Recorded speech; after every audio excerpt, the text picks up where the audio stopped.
กสิกรมวยจุ่มนวลกอดกำปงตาสบายจัดนังการลุบรรลัยระบอกกอดโดยซาแต่มวยระยะนี้คือดำไล่แต่กอดลุเจนปีจำก้ามันไทยกูซ้อมเข้าปีชนะมนให้ก่อเมียนบองปอนมวยจุ่มนวลได้จีเนียติ้งกอดอูระตอมใจท่าบรรลัยในเลยตีซ่าไม่ก่อลุทลายมันแล่เมียนลอยติงโฮเต้ตามเปิดเต้าบรรลัยขนมสกลุมันทลายประมาณเต้ปนใต้โดยซาแต่กับลองมอกมีการนำโจบรรลัยปีเปิดเตจัดคางเจ้าเพื่อเอาเกลุทู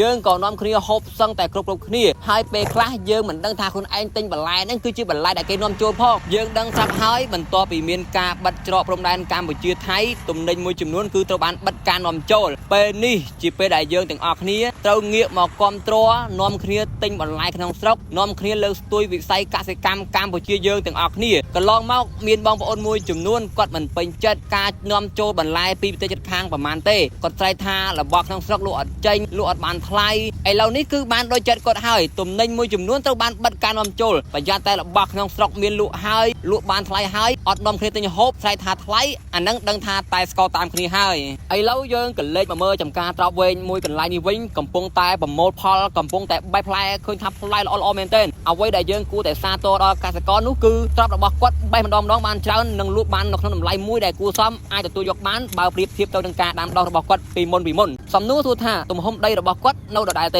เจ้าห้าระไว้บานเจียตราบระบอกกัดใบพลายบานเจ้าจึงมนคนหนึ่งปีคนหนึ่งใบนู้คือโดยซาแต่ดามตราบมินสกพิบละอถ้วยยังไม่เติบดามตราบมินสกพิบละอคือดามด่าเติงปองอ้นประกอบจากการชงอให้วิมันได้ดามตราบไอ้น้ามินสกพิบละอถ้วยมือตายชีวิตมันนู้ให้วิมันได้ดามตราบไอ้น้าดามด่าเติงถ้วยมือตายดามแต่สอดได้จังบันติเตียนี้ขยมนั่งจุ่มรีบปองอ้นต่างออกนี้เอาดังการแต่เชื่อบ้างPLC ជាក្រុមហ៊ុននាំចូលដ្រូនកសិកម្មមកកាន់ទីផ្សារប្រទេសកម្ពុជាបច្ចុប្បន្នដ្រូនកសិកម្មកំពុងតែពេញនិយមសម្រាប់ប្រជាកសិករលោកអ្នកអាចធ្វើការស្វែងរកទិញតាមរយៈលេខទូរស័ព្ទដែលមាននៅទីនេះបងកន្លងមកខ្ញុំធ្លាប់ឃើញគេដាំត្រប់គេដាំធម្មតាទេប៉ុន្តែនៅចំការបងដាំដាក់ត្រើងអាហ្នឹងតើវាមានផលប្រយោជន៍អីគេដែរបងត្រើងខ្ញុំឲ្យវានេះមកដួលដាក់ដួលទៅវាបាក់មេឃវាវាដួលបាក់មេឃវាធ្វើឲ្យត្រាប់យើងសុខភាពល្អទៀតដួលហើយងាប់ទៅពូនងាប់អស់បាទនេះគឺជាបច្ចេកទេសមួយដែលគេដាំត្រាប់ដោយដាក់ត្រើងគឺគេត្រូវយកឫស្សីដោតពីចុងម្ខាងទៅចុងម្ខាងតាមបណ្ដោយរងត្រាប់ហើយបន្ទាប់មកគេយកសំណាញ់មកចងនៅលើឫស្សីហ្នឹងនៅតាមបណ្ដោយដើមត្រាប់ហ្នឹងដើម្បីឲ្យដើមត្រាប់វាឡើងតាមហើយគេថែមទាំងយកខ្សែមកចងមេឃត្រាប់ហ្នឹងដើម្បីយឹតជងទៅវិញទៅមកកុំឲ្យវាទុនកុំឲ្យវាចាញ់ខ្យល់ចាញ់អីចឹងបងប្អូនការធ្វើបែបនេះវាធ្វើឲ្យដើមត្រាប់រឹងមាំដល់ផលបានច្រើនជាធម្មតាមិនថាតែដើមត្រាប់ឬក៏ដើមឈើផ្សេងទេបើសិនជាវាទុនជ្រាយអត់រឹងមាំទេគឺវាអត់ផ្លែច្រើនទេដោយសារតែដើមវានឹងអត់អាចទ្រាំទម្ងន់ផ្លែបានច្រើនវាធ្វើឲ្យផ្លែមកក្តឹបក្តៀបទូចអត់ធំទេពេលខ្លះផ្លែមកហើយវាទុនធ្លាក់ទៅដល់ដីវាប៉ះជាមួយនឹងដីប៉ះជាមួយនឹងសន្សើមវាធ្វើឲ្យទៅជារលួយទៅជាស្អុយឬក៏មានសត្វមកហាមមកស៊ីចំណុចហ្នឹងហើយដែលកាត់បន្ថយការផ្ដល់ផលមកដល់យើងនេះជាចំណុចមួយដែលល្អមែនទែនដែលកសិករទាំងអស់គ្នាគួរតែយកគំរូតាមបើយើងប្រៀបធៀបពីការដាំធម្មតានិងដាំបែបនេះមួយណាចំណេញជាងបងធម្មតាយើងបានហើយវាបានផ្លែចេះណាបាទហើយដីប៉ុណ្នេះបងអាចបេះម្ដងបានប្រហែលជាប្រហែលគីឡូដែរបងម្ដងហើយជាបើវាតិច300គីឡូបាទចំដីប៉ុណ្ណឹង300គីឡូបាទវ៉ាវច្រើនហើយជា500គីឡូទៀតចំយ៉ា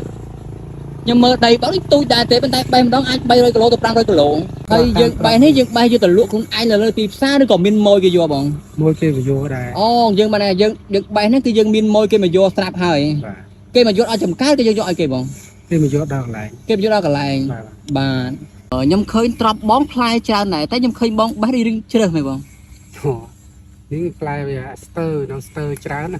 ស្ទើទៀតប៉ុណ្្នឹងហើយបងចឹងយើងបេះតាផ្លែណាដែលធំត្រូវគីឡូគេត្រូវគីឡូគេវារៀងចំណាស់តិចវាសាច់ច្រើនបើវាខ្ចីពេកវាហូបទៅវាទៅឆ្ងាញ់ហ៎បងវាឆ្ងាញ់អាហ្នឹងប៉ាណាធំនេះគឺកលាខ្ញុំធ្លាប់យកទៅដុតហើយយើងបកវាជាលក់មួយពងទាដាក់ទឹកត្រីឆ្ងាញ់ណាបងតែហ្នឹងវារឿងចាស់ដែរអានឆ្ងាញ់បើខ្ចីពេកវារឿងល្អិលវិញទេបាទវារឿងល្អិលត្រប់នេះត្រប់ប៉ុណ្ណឹងបើឲ្យបេះបានអត់នេះបានអាហ្នឹងបាន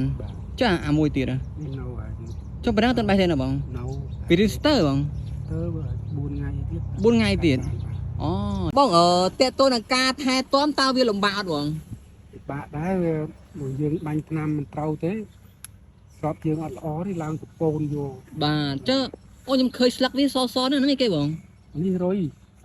បាទវ មានទ្រីបមានរុយស អូហ្នឹងគេហៅរុយ នេះ ស រុយសបាទ អូខ្ញុំធ្លាប់លើកគេថាទ្រីបរុយសហ្នឹងឯង បាទ តែវាទូចណាបង ទូចតូច តែនេះវាអត់ស៊ីស្លឹកណាបង អត់ស៊ីទេតែវារោមទៅដើមឡើងខ្មៅ អូនៅពេលដែលវារោមទៅវាធ្វើឲ្យត្រាប់យើងរួញ ប្រាប់យើងរួញ អូវាអត់ស៊ីស្លឹកទេប៉ុន្តែវារួញ ណា បាទចាហ្នឹងយើងត្រូវថែទាំត្រូវសម្អាតវាណាបង អាចវា អូនេះបងប្អូនមើលនេះស្អាតកូនចៃស នេះតិចតិចទេដល់វាឡើង ខ្លាចច្រើនជាងហ្នឹងទៀត ច្រើនដល់ពេញឆ្លាក់ អញ្ចឹងវាទៀមទាការថែទាំខ្លាំងដែរមិនយើងអាចធ្វើវាបានល្អប៉ុណ្ណេះណាបង PLC ជាក្រុមហ៊ុននាំចូលដ្រូនកសិកម្មមកកាន់ទីផ្សារប្រទេសកម្ពុជាបច្ចុប្បន្នដ្រូនកសិកម្មកំពុងតែពេញនិយមសម្រាប់ប្រជាកសិករលោកអ្នកអាចធ្វើការស្វែងរកទិញតាមរយៈលេខទូរស័ព្ទដែលមាននៅទីនេះ